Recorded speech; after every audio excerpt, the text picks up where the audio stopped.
अस्सलाम वालेकुम नाजरीन, गिरदो पेश रज़ी के साथ और बेयकीनी की कैफियत में सवालात बहुत से होते हैं, लेकिन हम उनके जवाबात अगर तलाश भी करना चाहें तो उन्हें तलाश करना मुमकिन नहीं होता। हम अब आदी हो गए हैं ऐसी कैफियत के, ऐसे हालात के। आइन, कानून, अदालत, निज़ाम, ये सब कुछ किताबों में अच्छा लगता है। जिस मुल्क में मुंतखब वज़ीर आज़म को फांसी दे दी जाए, जिस मुल्क में फांसी देने के बाद अज़ां कोई जज खुद एतराफ़ करे कि हमने गलत फ़ैसला किया था, और उस मुल्क में किसी भी अदालती फ़ैसले पर कोई तवक्को कायम नहीं रखी जानी चाहिए, और उस मुल्क में किसी भी निज़ाम के हवाले से कोई तवक्को कायम नहीं रखनी चाहिए, और उसमें सिस्टम के अंदर रहकर तब्दीली की कोशिश भी नहीं करनी चाहिए कि हमारे यहाँ सिस्टम के अंदर रहकर तब्दीली कभी भी नहीं आती। कुछ कुव्वतें होती हैं जिनसे हम मदद हासिल करना चाह रहे होते हैं, और जब वो हमारे साथ आ जाती हैं तो फिर हम उन्हें न्यूट्रल कहते हैं।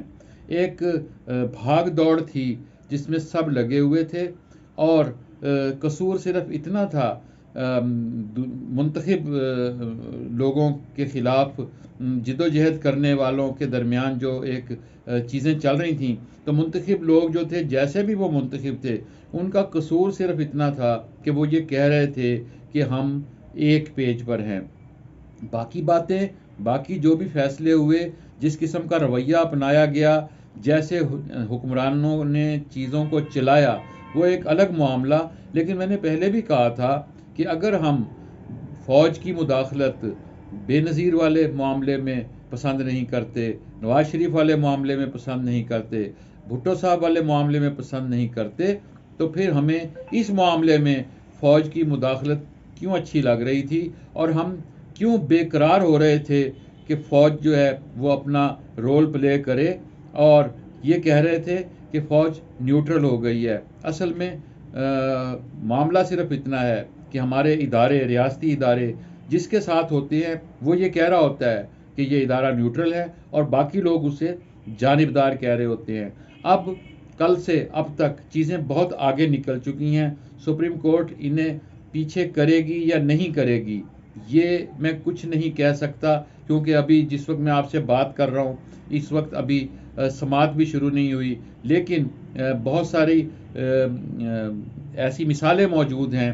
ख़ास तौर पर वो मिसाल दी जा रही है जब 17 अगस्त 1988 को जनरल ज़ियाउल हक हलाक हुआ था, और उस मौके पर जब मामला सुप्रीम कोर्ट के पास एक अदालत में एक मामला ज़ेर समाअत था, तो सुप्रीम कोर्ट ने उन सारे अवामिल को, जुनेजो हुकूमत जो बरतरफ हुई थी, उस सारे अमल को गैर कानूनी तो करार दिया, गैर आइनी भी करार दिया, लेकिन कहा कि चूँकि मामला अब आगे निकल चुके हैं, लिहाजा हमें इलेक्शन प्रोसेस को नहीं रोकना चाहिए। सो अब भी मामलात आगे निकल चुके हैं। देखना ये है कि सुप्रीम कोर्ट के इस फैसले के बाद कोई जो गर्द है, जो इबहम है, वो ख़त्म होगा या नहीं होगा। लेकिन इससे कतई नज़र हमें ये इत्मीनान रखना चाहिए कि पाकिस्तान में फ़ैसले जैसे भी आएँ, जो कुछ भी हो, निज़ाम ऐसे ही चलेगा।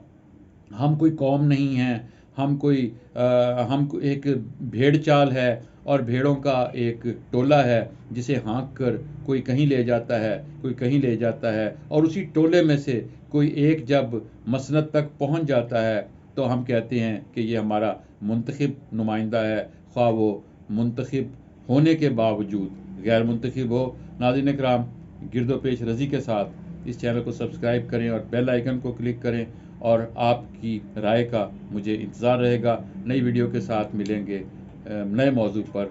आप अपना ख्याल रखिएगा। खुदा हाफिज़।